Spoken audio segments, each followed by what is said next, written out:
My dragon is still drawings at the moment. You're going to make a dragon? Yeah. I was thinking about making a merchant. You should hear the idea about his merchant. He wants to make a merchant. We actually have quite a few people coming in and making merchants in the system. That's a really cool class. Not bad for like 5 minutes. What's that? Not bad for like 5 minutes. We had to rewrite it twice. Quiet. Okay, so I'm going to see if I can pin this. Whoa, okay. So welcome to Tavern Talk about the what the responsibilities are for elders. Behind me here you have the Inland Waters Elder Team. Say hello, Elder Team. Hello. Hey. Hello. We are currently in a meeting, and we broke that meeting to go into this meeting about what we're going to be doing for our upcoming 2014 season.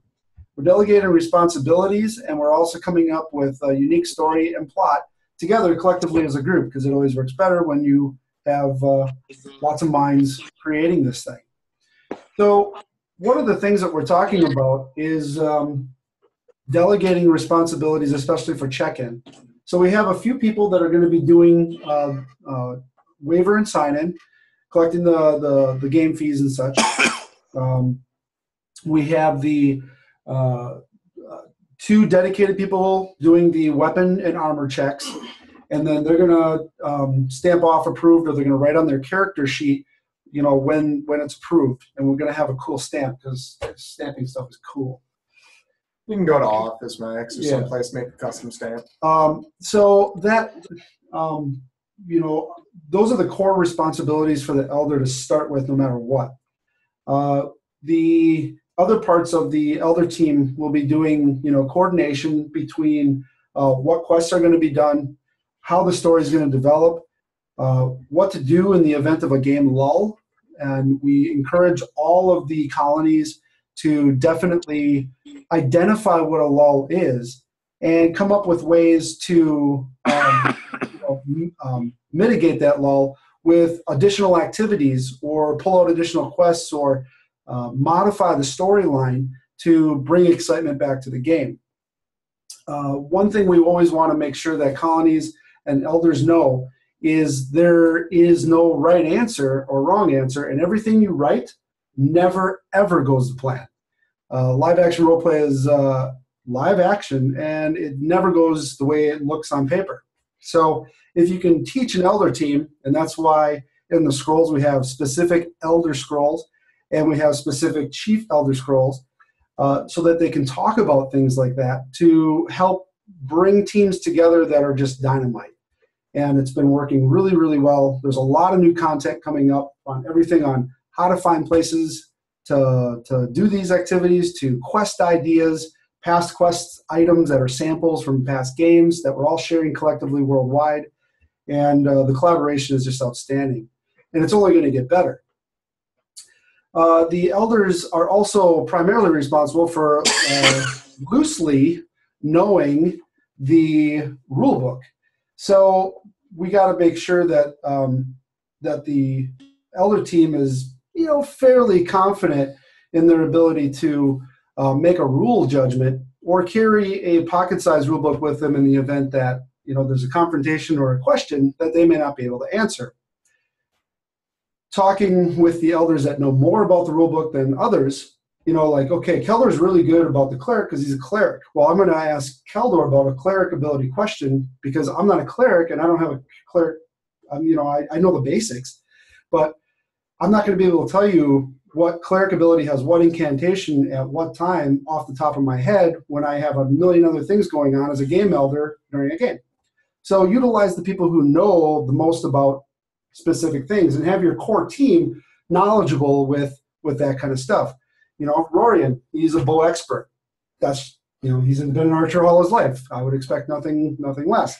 So if somebody comes in with a questionable bow or an arrow, he's the guy, you know. So those are the things you want to do.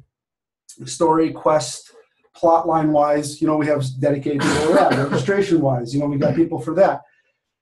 divvying up your duties between all your elders from a colony standpoint makes it much more enjoyable for players. So, but you can't do that as a chief. You can't do that as one person. You know, getting the colony elders together and talking about it, what you're going to do. Communication is the key to the success of the colony. So, you know, bringing on folks who, and if you're a new colony, you may not have elders yet. You know, you got to start small. You know, at first it was Bucky and me and Odin.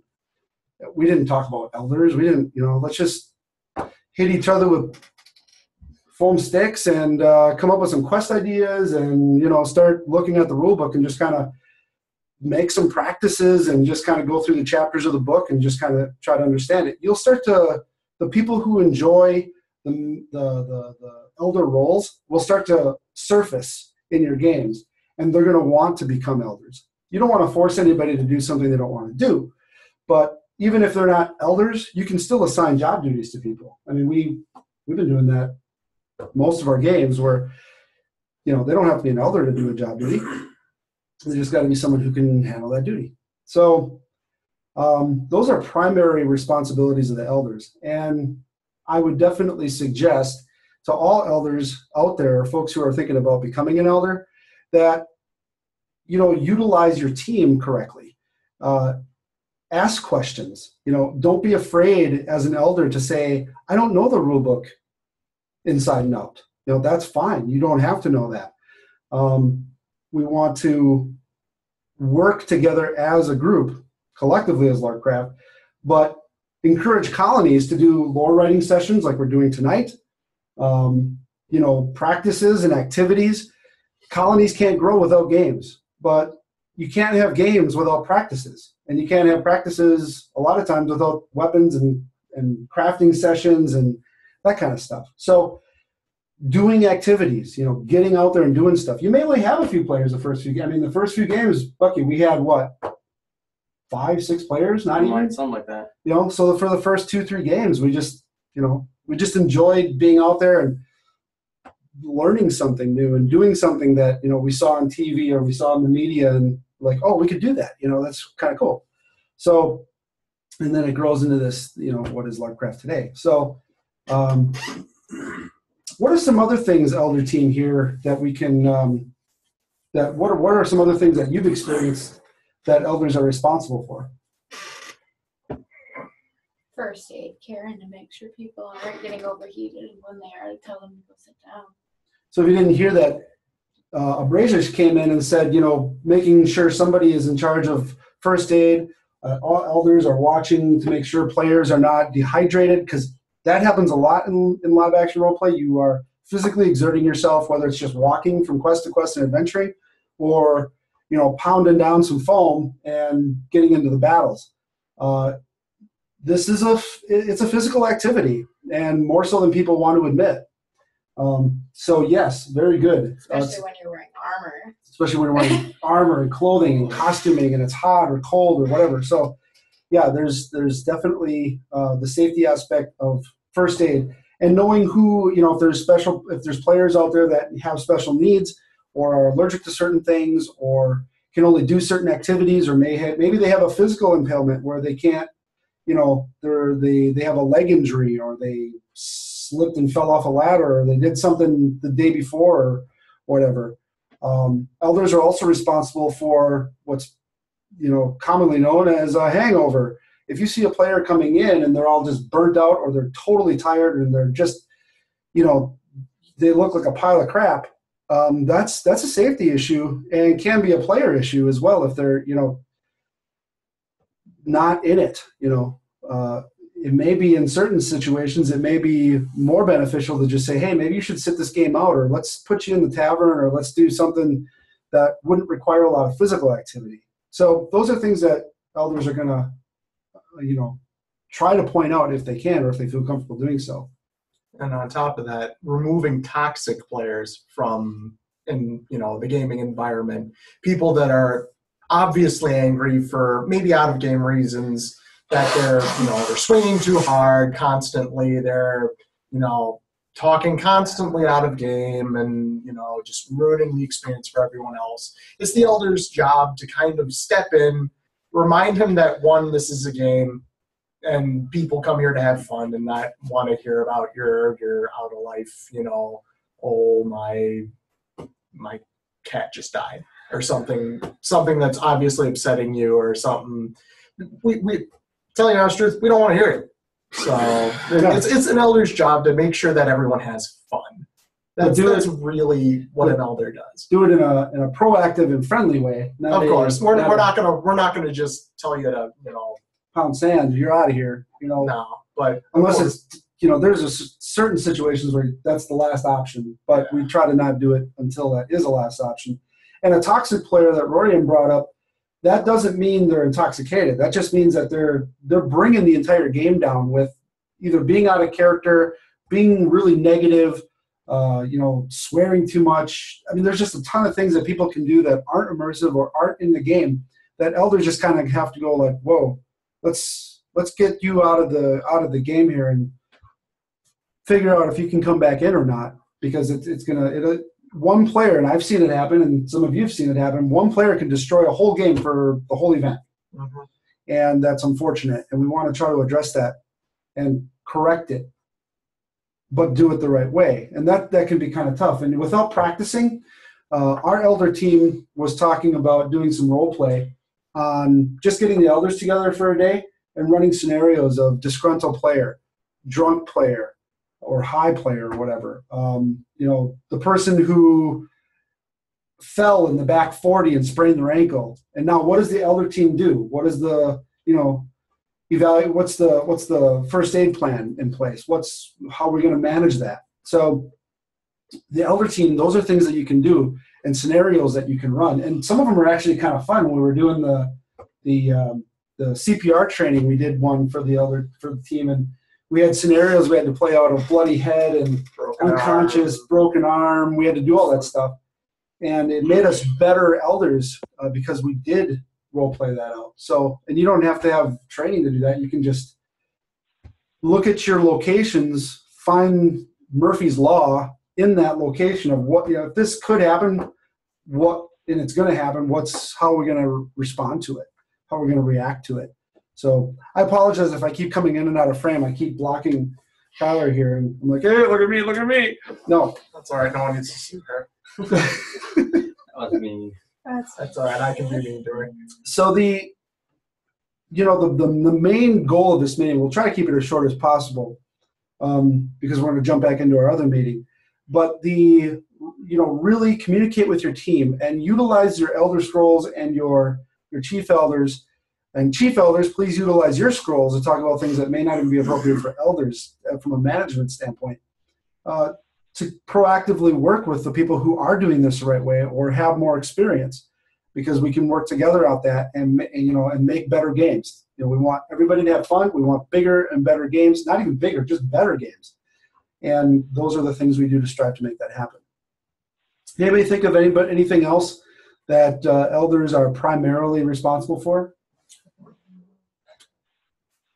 Just dealing with a lot of our games are in public parks, or at least they used to be, and some of them will continue to be.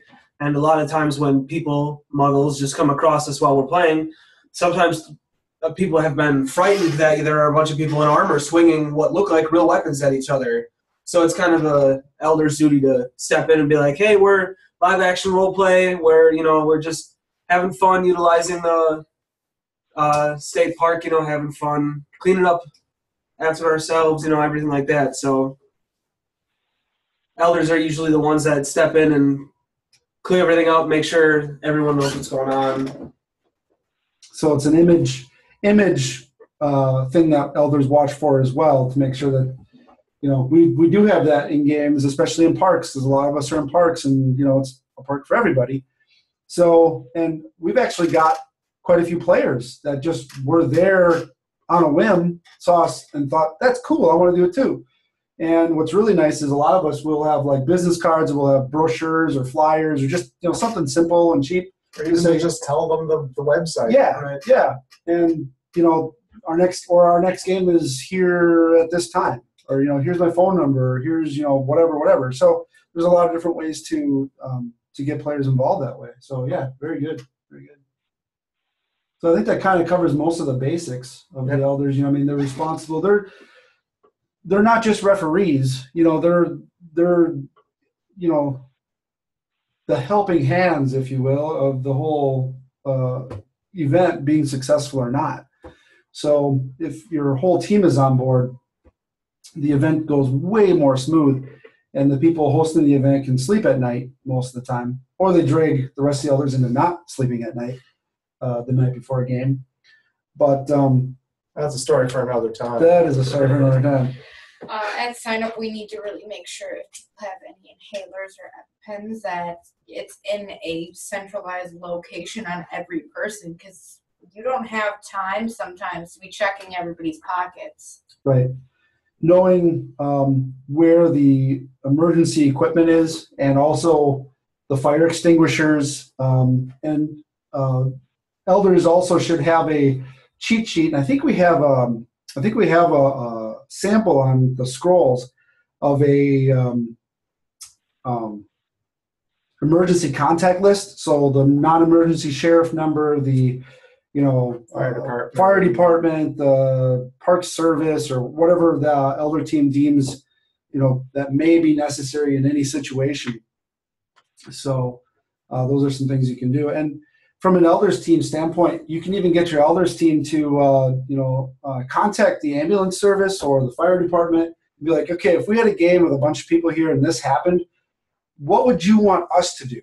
So you can ask your emergency or your response community responders to give you advice as a volunteer team. What should we be doing? And that works really good with proper communication in the community with the people who are going to respond to an incident if there is one. Now, I don't want to sound like, everybody, people are breaking legs and dying every game, for real. That's not the case at all. We've had very few incidences, and we've had a lot of games. A lot of games. So, because we have good elder teams, because we have, a community that values safety as one of the top priorities, your players are safer for it. And you keep getting more and more players because of it, because they know that they're safe coming to your game, that you're looking for certain things. So that's a lot of players really appreciate that fact. So that pretty much sums up the meeting on what elder duties are in a nutshell, right? Yep. If you have any other questions, feel free to comment on this video, or contact one of the elders, private message them in the forums, ask on the portal scrolls. There's a whole bunch of ways to get a hold of your core team. And on the scrolls, you'll actually see, they'll pop up in the elder section who your elders are. So utilize them to the best of your ability. And elders, utilize your overlords and your chief elders and regional coordinators. We're going to have regional coordinators for the colonies that are working together as regions. So nobody steps on each other's toes, basically, when it comes to games and figuring out coordination stuff. Or everyone steps on everyone's toes. Yes, purposely. It's a game. Toe stepping on edge. Maybe. Okay. So thanks for watching. We'll see you next time.